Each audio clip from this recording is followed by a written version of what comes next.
Ici, dans cette vidéo, on va rentrer un petit peu plus dans le détail de la formation. Vous avez peut-être entendu parler d'unités capitalisables, de certification, de modules. On va essayer de clarifier tout ça. Le BPGEPS, comme je vous l'ai dit juste avant, c'est un diplôme qui vous permet de faire donc de l'initiation à différents sports, que ce soit de l'entretien des capacités corporelles, mais également des activités de pleine nature ou les jeux sportifs, ce qu'on appelle les sports au sens très large du terme, notamment par exemple des jeux collectifs ou des jeux d'opposition. Avec ce diplôme, on peut intervenir avec différents types de publics, de la petite enfance à l'âge adulte et même senior. Ici, ce diplôme, comme vous pouvez le voir d'ailleurs à l'affichage, il est composé de 4 unités capitalisables. On pourrait dire tout simplement 4 compétences. On va essayer de voir un petit peu à quoi elles correspondent et puis comment on va pouvoir valider ces compétences dans la formation. Alors, comme vous pouvez l'observer, ces 4 compétences, en fait, certaines d'entre elles ont des points communs. Pour nous, elles sont un petit peu rapprochées sur 2 blocs. On a un premier bloc de compétences qui est le fait de pouvoir être capable d'intervenir dans tout type de structure avec tout type de public et de mettre en place des projets. On pourrait associer cette UC1 et cette UC2 à un premier bloc. Et puis ensuite, on va retrouver une troisième et une quatrième qui sont l'UC3 et l'UC4 où là, on parle plutôt de la capacité à mettre en place des séances, des cycles de séances avec des progressions dans différents sports, avec différents publics, en utilisant forcément des connaissances techniques. Le premier bloc de compétences que je viens de citer, en fait, il est transversal à tous les BPGEPS. Autrement dit, si vous validez un BPAPT, l'UC1 et l'UC2, vous n'aurez plus à la revalider si vous allez dans un autre BPGEPS, tout simplement parce qu'ils sont transversaux. Ces blocs de compétences, nous, dans la formation, on les a organisés à travers différents modules. Ces modules viennent s'afficher à l'instant. Alors, comment on les a organisés ? Le premier module, c'est un module obligatoire qu'on doit réaliser qui s'appelle le module sécurité. Avant de pouvoir aller intervenir sur le terrain, vous allez avoir un certain nombre de cours. En général, ça dure 2, 3, 4 semaines où on va parler de la sécurité des publics. Vous doutez bien que, avant d'aller mettre en œuvre de la séance, on doit valider un certain nombre de prérequis ensemble. Et donc, vous allez avoir des contenus sur comment on va gérer la sécurité des publics, contenu dans lequel je vous donnerai quelques exemples sur une prochaine vidéo. Et puis ensuite, vous voyez, il y a 3 modules. Notre formation est un petit peu construite comme un sandwich. On a la couche du haut. La couche du haut, qu'est-ce que c'est ? C'est tout simplement le module qui va concerner la capacité à mettre en œuvre des séances, des cycles de séances en utilisant des techniques. On va parler de pédagogie, on va parler forcément de connaissances des différents sports. Et puis, on a un autre module qui lui est tout en dessous, qui est le module D, où là, on va évoquer la capacité à mettre en place des projets.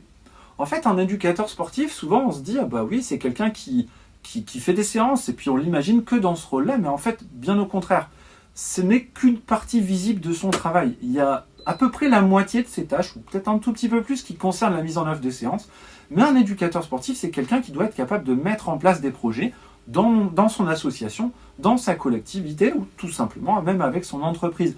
Alors, on va parler de projets d'animation, on peut même parler de projets de développement.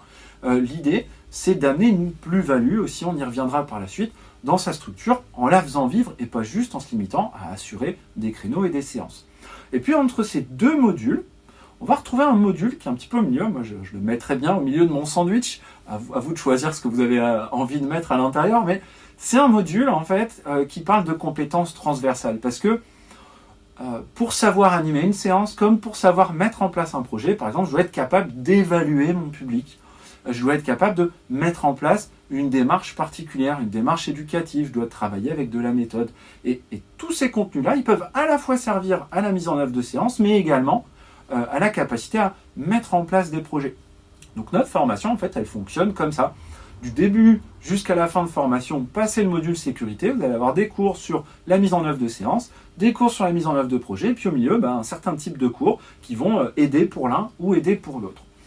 Voilà en ce qui concerne ces éléments. Alors, notre formation, j'y reviendrai un peu plus tard, encore une fois dans le détail, elle fait 670 heures, C'est 670 heures de cours. Il y a également de l'alternance à côté. Et forcément, ces cours vont vous aider à vous former, mais à un moment donné, il va falloir qu'on puisse statuer si vous êtes capable ou non de maîtriser ces compétences. Alors, comment ça se passe ? Ça se passe sous la forme de certification. Ici, on est sur un diplôme professionnel, donc on parle de se former à un métier. Ces certifications, ça sera certainement pas un travail d'écrit, vous allez devoir rendre une copie. On n'est pas à l'école, on se forme à un métier. Donc comment on peut vérifier qu'une personne maîtrise son métier? On va le vérifier tout simplement sur le terrain. Dans le cadre du BPGEPS, on va avoir plusieurs épreuves qu'on va réaliser pour aller valider ces UC. On a d'abord une première épreuve qui vous permet de valider la moitié du diplôme, c'est les UC1 et les UC2. Alors dans le cadre de ces deux UC, on parle de mettre en œuvre un projet d'animation. Voilà, c'est très simple. Vous allez y être formé dans votre formation, puis à un moment donné, vous allez devoir mettre en place un projet d'animation dans votre structure. Puis ce projet, il va falloir tout simplement l'écrire pour pouvoir le présenter. Et puis vous allez devoir le soutenir devant un jury. Cette épreuve de certification, elle est organisée par nous, organisme de formation, et elle est constituée de la manière suivante. Vous nous rendez un dossier, et ensuite il y a un oral qui dure 40 minutes, 20 minutes pendant lesquelles vous allez présenter votre projet tout simplement, puis 20 minutes d'échange, et où le jury va tout simplement essayer de vérifier que vous maîtrisez les deux compétences visées. Vous n'allez pas obtenir de notes. Une certification, c'est je maîtrise la compétence ou je la maîtrise pas. Les autres modules qui sont les autres compétences qui sont les compétences 3 et 4, elles vont être, elles, évaluées à travers 3 épreuves. Elles concernent exclusivement de la pédagogie. On va parler d'abord de l'UC3. Cette UC3, en fait, elle est composée en 2 parties. On parle de l'UC3A et de l'UC3B. Alors, en quoi consiste cette épreuve? C'est pas très compliqué. On va vous demander de réaliser un cycle d'initiation sur le terrain avec un public. Vous allez devoir nous expliquer à travers un dossier écrit ce que vous mettez en place et ce que vous avez mis en place avec ce public. Et puis il y a un jury qui va se présenter pour venir vous voir un jour en séance. Jury qui sera composé de formateurs, de tuteurs, de maîtres d'apprentissage. Et on va valider votre compétence à animer une séance et mener une action éducative.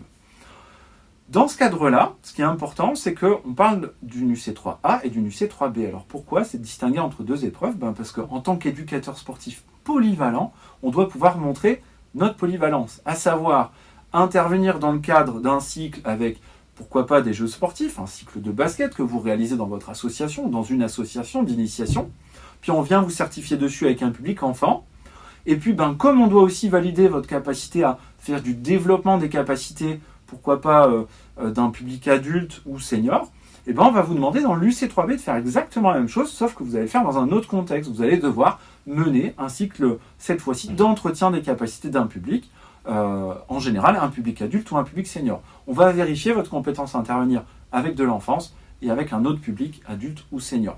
Là encore, un dossier à réaliser sur un cycle que vous mettez en place, et puis il y a un jury d'experts qui vient vous voir et qui valide si oui ou non vous maîtrisez la compétence.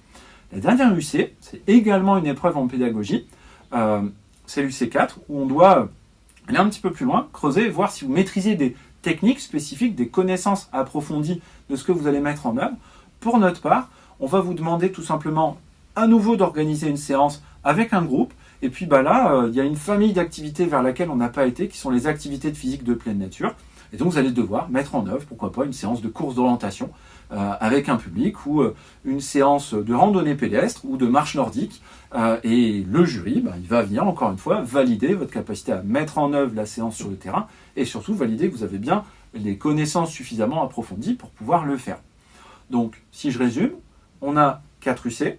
Dans notre formation, on a organisé 4 modules, et vous allez passer, si on compte bien, 1, 2, 3, 4 épreuves. Ces épreuves de certification, ce que vous devez intégrer, c'est que vous avez 2 chances pour pouvoir les passer. Si lors du premier passage, vous ne validez pas la compétence, vous avez un deuxième passage qui est programmé un peu plus tard dans la formation. Et puis, lorsque vous validez une UC, ce que vous devez savoir, c'est que cette UC, elle est valable pendant 5 ans.